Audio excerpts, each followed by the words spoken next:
अस्सलाम वालेकुम नाज़रीन।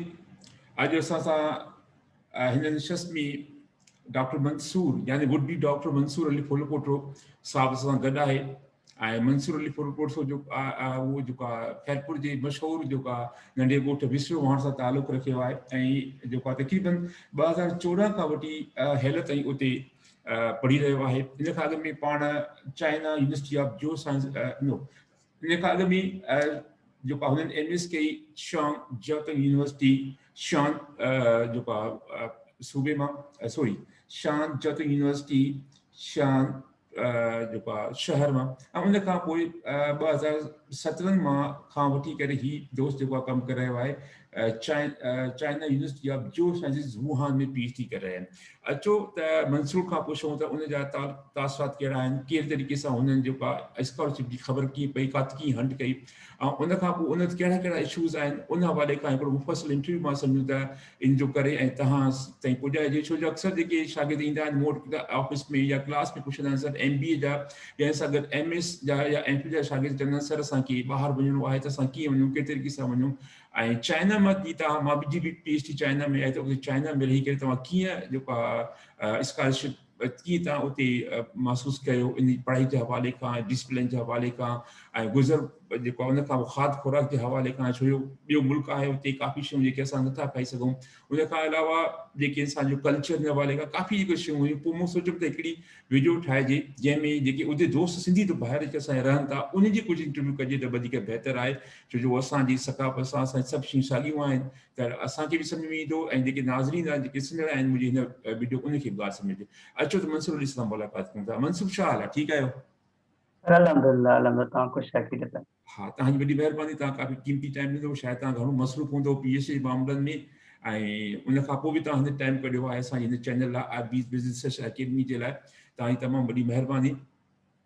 सर तव्हांजी बि महिरबानी, तव्हां मूंखे इनवाइट कयो ऐं इहो मौक़ो ॾिनो त मां कुझु एक्सपीरियंस शेयर करे सघां पंहिंजे चाइना जे हवाले सां ऐं स्टडी जे हवाले सां। वॾी महिरबानी तव्हांजी।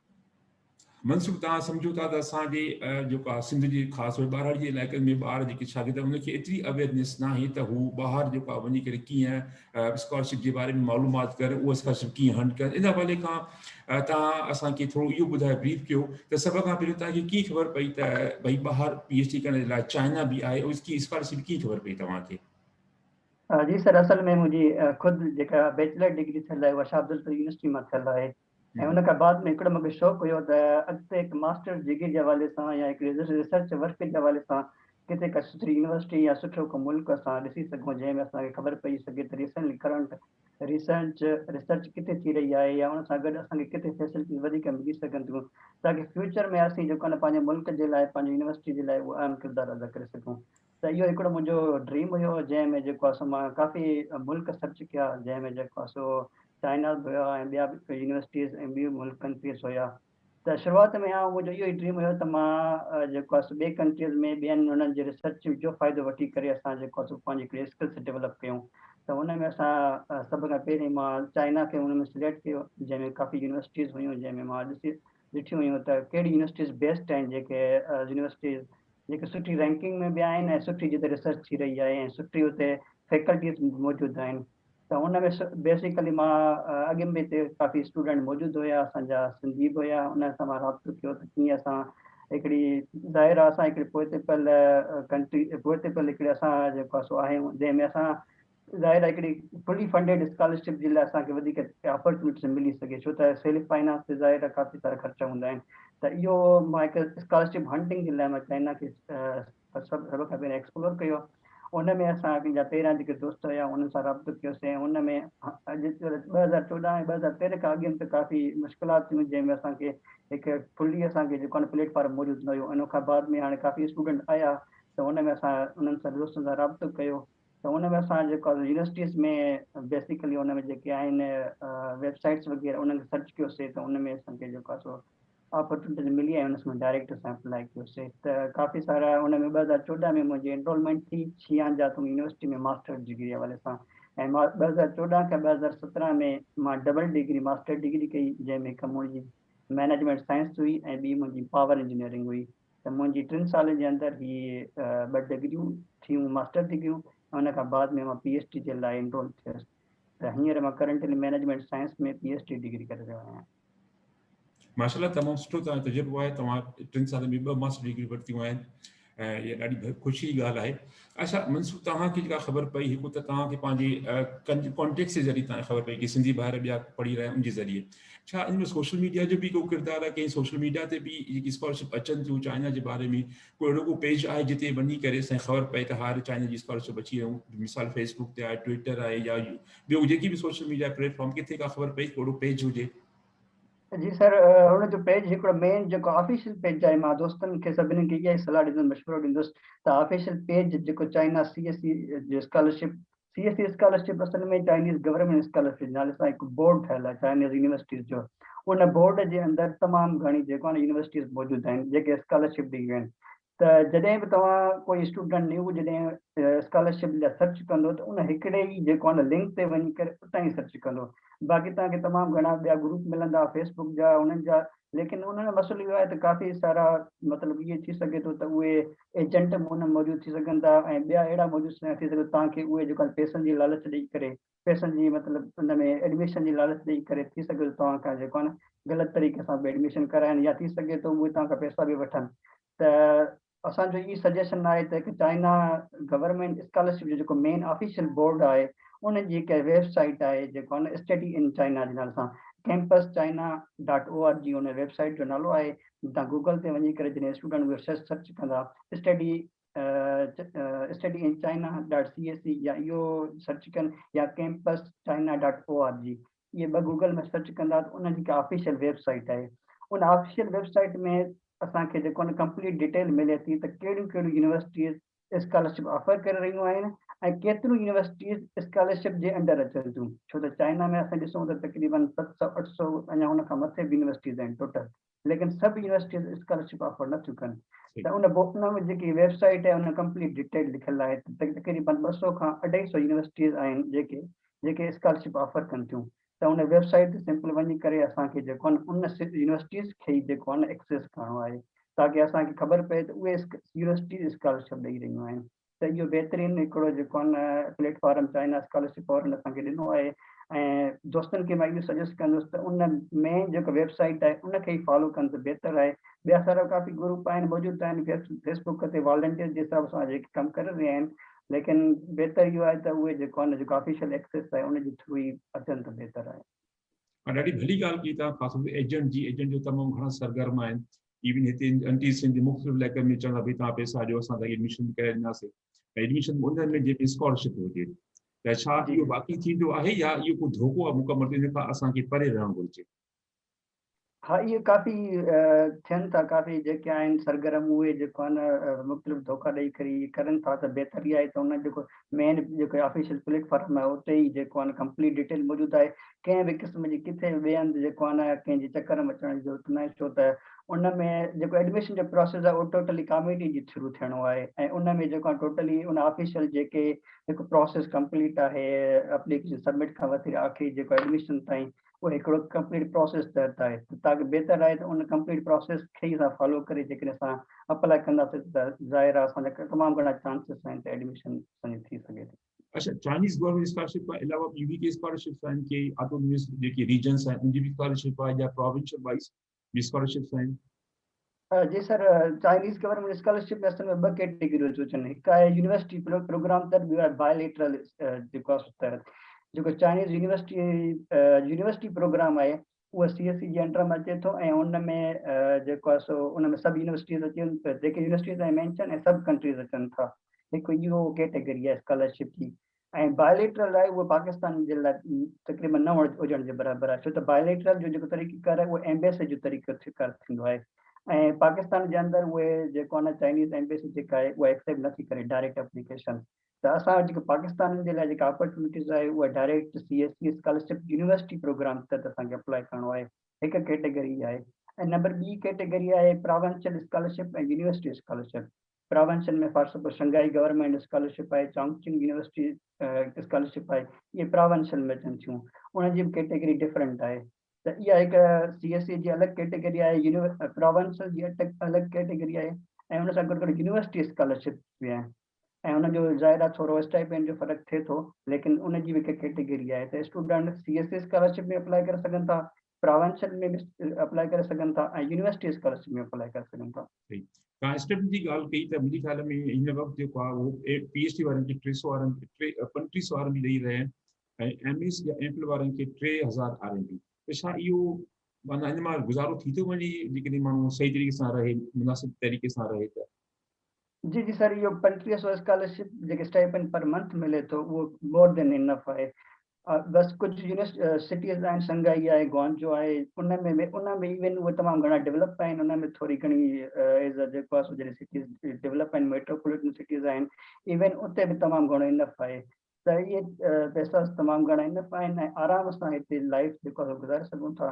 ऐं उनजो मतिलबु ॿिया अख़राजात जो कोई बि इशू कोन्हे, छो त असांखे जेको आहे न जेके ट्यूशन फीस वग़ैरह आहिनि उहे टोटली एग्ज़ैम थियल आहिनि, त इहे स्टाइपेंड मोर देन इनफ आहे। अच्छा, इन खां अलावा उते को माण्हू को पार्ट टाइम जॉब करे, इहा छा अलाउ आहे? माना उन जेको तव्हांजी वीज़ा टाइप मिलंदी आहे, मुंहिंजे ख़्याल में एक्स वीज़ा टाइप मिलंदी आहे, पोइ उन में तव्हां का जॉब करे सघो था? न सर, चाइना जे अंदरि इहा कंडीशन रखियल आहे त जेके स्टूडेंट एडमिशन जे लाइ अचनि था त उहे एक्स कैटेगरी जे अंदरि अचनि था ऐं उन्हनि जे लाइ जेको आहे न ॿी काई बि जॉब या as a part time job हलो न आहे, उहो जेकॾहिं नथा को करे पकड़िजी सघनि। वञे थो जेको आहे जॉब कंदे, उन लाइ मैक्सिमम या मिनिमम पनिशमेंट कहिड़ी आहे? सर उनजे लाइ इहा आहे त जेकॾहिं हुनजी एडमिशन जेकी एडमिनिस्ट्रेशन आहे यूनिवर्सिटी वारनि खे अगरि हुनखे ख़बर पइजी त उहे लीगली एक्शन वठंदा, हुनखां फाइन लॻी सघे थो, 20,000 RMB ताईं फाइन लॻे सघे थो, या हुनखे वापसि डिपोर्ट बि करे सघनि था। त इहो ज़ाहिर आहे हिकु लीगल आहे, हिकिड़ो कानून हुनजो ठहियलु आहे।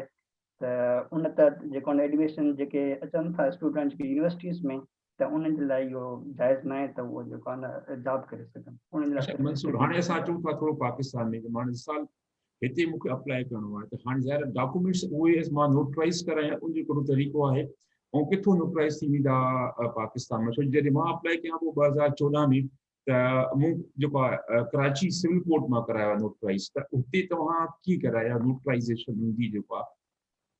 सर, पाकिस्तान जी नोटराइज़ेशन असांजी जेका थींदी उहा डिग्री ऐं ट्रांसक्रिप्ट थींदी, ऐं हर पाकिस्तान जे अंदरि जेके बि कोर्ट्स मौजूदु आहिनि, हाई कोर्ट थी ऐं या नोटरी पब्लिक वारा थींदा आहिनि, उन में हिकिड़े स्टैम्प असांखे लॻाइणो आहे इंटरनेशनल वारनि जो। उन में असां हुनखे चवणो आहे त असांखे इंटरनेशनल जे लाइ अप्लाई करिणो आहे ऐं असांखे नोटराइज़ेशन खपे, त उनजो हिकिड़ो गोल्डन सील त हिकिड़ो स्टैम्प थींदो आहे, त उहो गोल्डन सील उन में मेंशन थियल हूंदो आहे, लिखियलु हूंदो आहे त हीउ जेको आहे न स्टूडेंट ॿाहिरि अप्लाई करणु चाहे थो, त इन त जेको आहे न असां हुनखे इहो एज़ अ कंफर्मेशन मतिलबु असां वेरीफाई था कयूं त वाक़ई हिन जी डिग्री वेरीफाई थियल आहे। त नोटराइज़ेशन जो मेन इहो मक़सदु आहे। ऐं इन्हनि जी जेको लोकेशन आहे उहे हर सिटी जे अंदरि हाई कोर्ट हूंदी आहे या ॿी का कोर्ट हूंदी आहे, उन त ॿाहिरि जेके वेठा हूंदा आहिनि उन्हनि खे तव्हां जेको आहे ॿुधाए चई सघो था त असांखे जेको आहे ॿाहिरि मुल्क वञिणो आहे, त उतां तव्हां कराए सघो था। अच्छा ठीकु। अच्छा मंसूर, हाणे तव्हांखे एडमिशन थी वई, तव्हांखे लेटर बि अची वियो, त उन खां पोइ MBC में छा तरीक़ेकार आहे? हुते MBC में कीअं वञूं, हुते कीअं अप्लाई कयूं वीज़ा जे लाइ? वीज़ा केतिरे ॾींहंनि जे लाइ हूंदी आहे? सर, एडमिशन बाद में थी एडमिशन जॾहिं थी वियो हुन खां बाद में लेटर असांखे इशू थींदा आहिनि, ॿ थींदा आहिनि। हिकिड़ो थींदो आहे JW जे नाले सां, JW1, ऐं उन खां बाद में एडमिशन लेटर। उन में असांखे वीज़ा लेटर मेंशन थियल हूंदो आहे, जंहिंमें कंप्लीट डिटेल असांखे यूनिवर्सिटीज़ वारा मोकिलींदा आहिनि। सिंपल असांखे एम्बेसी जी तरफ़ वञिणो आहे, उन में जेके रिक्वायर्ड डॉक्यूमेंट्स हूंदा आहिनि, असांजा डिग्री वग़ैरह।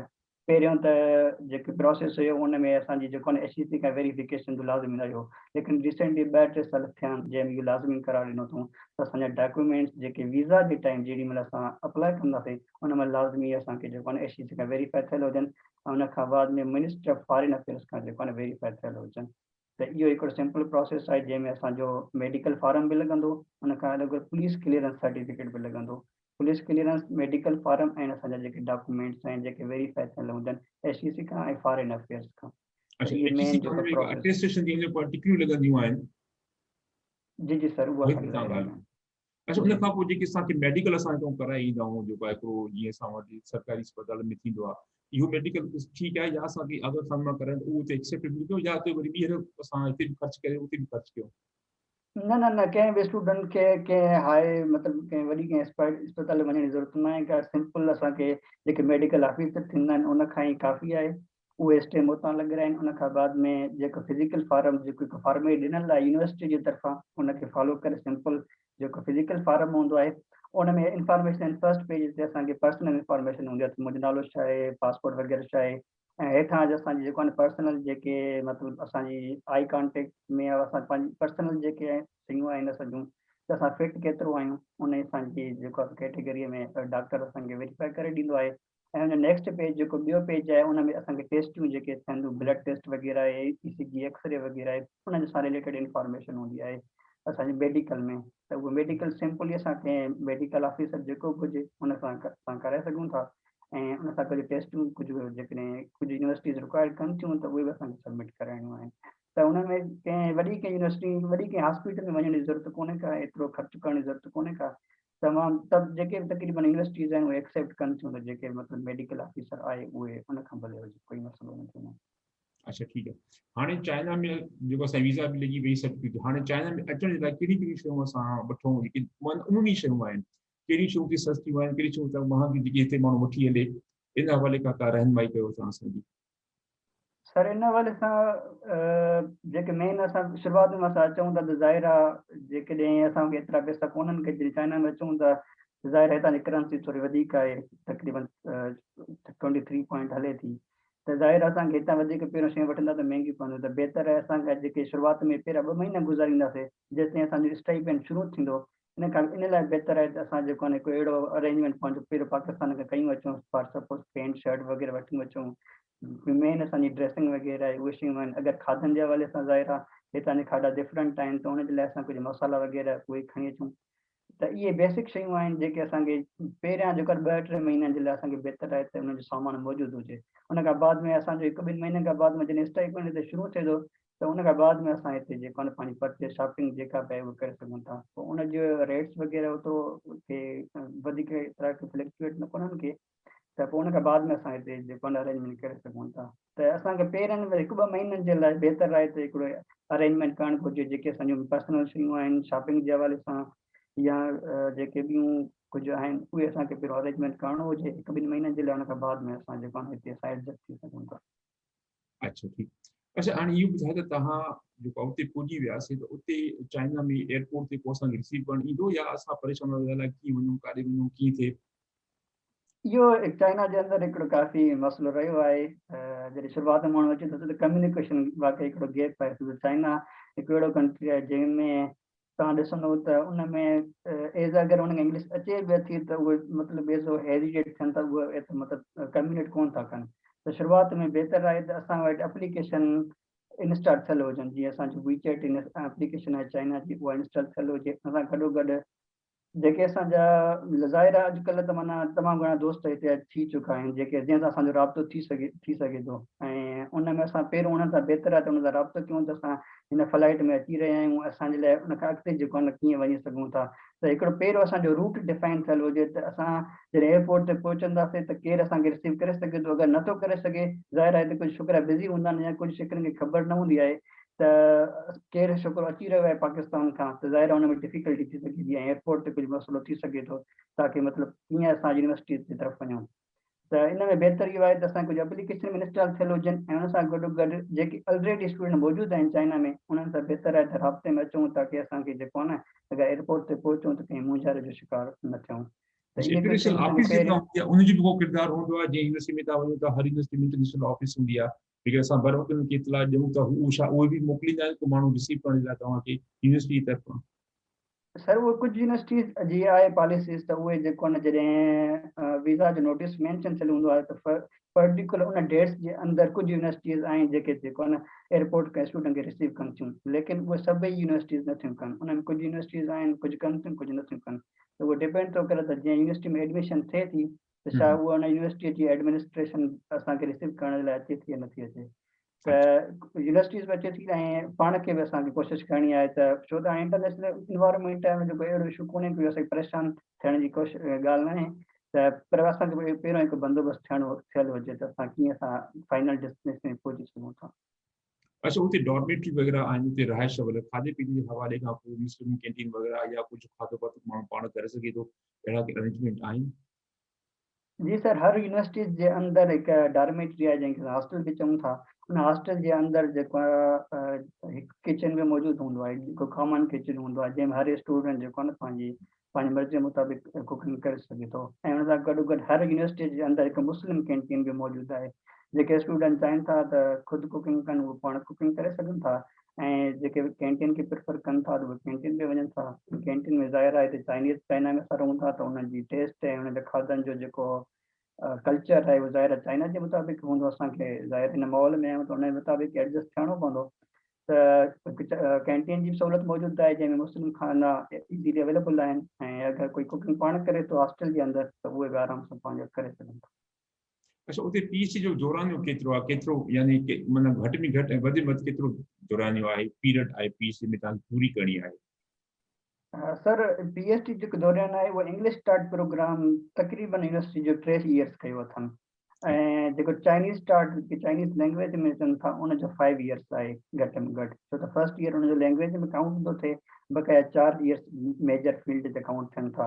त इहे घटि में घटि 3 साल आहे, ऐं उन खां बाद में अॻिते फॉर सपोज 3 साल जो काउंट आहे, ऐं उन खां बाद में जेकर CSE स्कॉलरशिप ते आहे त उन सां गॾु उनखे 1 साल जी एक्सटेंशन मिलंदी। फॉर सपोज अनफॉर्चुनेटली कोई स्टूडेंट कंप्लीट नथो करे सघे 3 सालनि जे अंदरि त एक्सटेंशन 1 साल मिलंदी, उन में सेम स्टाइपेंड बि उनखे मिलंदो, ऐं 1 साल वधाए करे उनखे जेको आहे न पंहिंजी डिग्री मुकमल करे सघे थो। अच्छा, मिसाल के लिए मां लॉ में करणु चाहियां थो या उर्दू में करणु चाहियां थो, अंग्रेज़ी में पीएचडी करे था, अहिड़ी क़िस्म जी कोई यूनिवर्सिटियूं आहिनि जेके मूंखे इन हवाले खां उहे पंहिंजी इन डिग्री में पीएचडी कराइनि? छो जो मैनेजमेंट साइंस इंजीनियरिंग या मेडिकल में त जाम हर कंहिंखे ख़बर आहे, पर इहे जेके लेस ट्रेवल जेके से पंहिंजो या लेस सिलेक्टेड एरियाज़ आहिनि इन में बि का यूनिवर्सिटी आहे? लैंग्वेज जे अंदरि हिते चाइना में तमामु घटि थियूं थियनि, छो त तव्हांखे ख़बर आहे त चाइना जे अंदरि अक्सर ई चाइनाज़ पंहिंजे लैंग्वेज वधीक प्रमोट था कनि, त इन सां गॾु मतिलबु यूनिवर्सिटी तमामु घटि आहिनि जेके लैंग्वेज ऑफर कनि थियूं। उन में 2-3 यूनिवर्सिटीज़ असां लास्ट टाइम ॾिठियूं हुयूं, जीअं बीजिंग नॉर्मल यूनिवर्सिटी आहे ऐं हिकु ॿ ॿी यूनिवर्सिटी आहे, त उन में लैंग्वेज में इंग्लिश लिटरेचर जी जेको आहे एडमिशन थिए पई। त बीजिंग नॉर्मल यूनिवर्सिटीज़ में मेजर्स कुझु आहिनि जंहिंमें इंग्लिश लिटरेचर कनि था। लॉ जे हवाले सां हिकु जज यूनिवर्सिटी आहे जेका हांचो में आहे, ऐं ॿी शियांजातोंग यूनिवर्सिटी आहे, उन में लॉ जे हवाले सां मेजर ऑफर थियनि था। जेके स्टूडेंट्स लॉ सां रिलेटेड आहिनि उहे हिन यूनिवर्सिटी में अप्लाई कनि था, करे सघनि था, ऐं बाक़ी त जेके इंजीनियरिंग यूनिवर्सिटीज़ आहिनि मैनेजमेंट साइंस जूं आहिनि उहे तमामु घणियूं आहिनि। अच्छा अच्छा, उते माना कुझु आइलेट्स या टॉफिल जी रिक्वायरमेंट हूंदी आहे, ॿिए मुल्क वेंदा आहियूं ख़ासि यूरोप या अमेरिका में, हिते बि का अहिड़ी रिक्वायरमेंट आहे या उन का एज़म्पशन आहे? चाइना जे अंदरि सर जेके हींअर करंटली जेका असांखे इंफॉर्मेशन आहिनि उन वटि 2 सिर्फ़ु यूनिवर्सिटीज़ आहिनि जेके जेको आहे न आइल्स खे जे स्टूडेंट खे प्रिफर कनि थियूं। हिकु शंघाई जातोंग यूनिवर्सिटी आहे, ॿी जेजियांग यूनिवर्सिटी आहे। इहे 2 यूनिवर्सिटीज़ आहिनि सिर्फ़ु जेके आइल्स जे स्टूडेंट जंहिंखे आहे त उनखे प्रिफर कनि था। लेकिन चाइना में बक़ाया जेके बि यूनिवर्सिटीज़ आहिनि उन में आइल्स ते टोफिल या अहिड़ी का इंग्लिश जी काई बि रिक्वायरमेंट न आहे।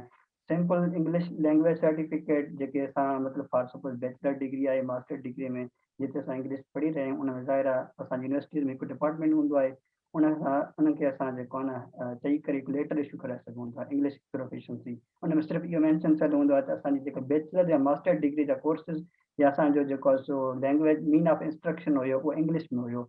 त उहे सिंपल हिकु सर्टिफिकेट आहे, उन सर्टिफिकेट त असां इंग्लिश चाइना में अप्लाई करे सघूं था। बाक़ी आइल्स जी किथे बि चाइना में रिक्वायरमेंट कोन्हे।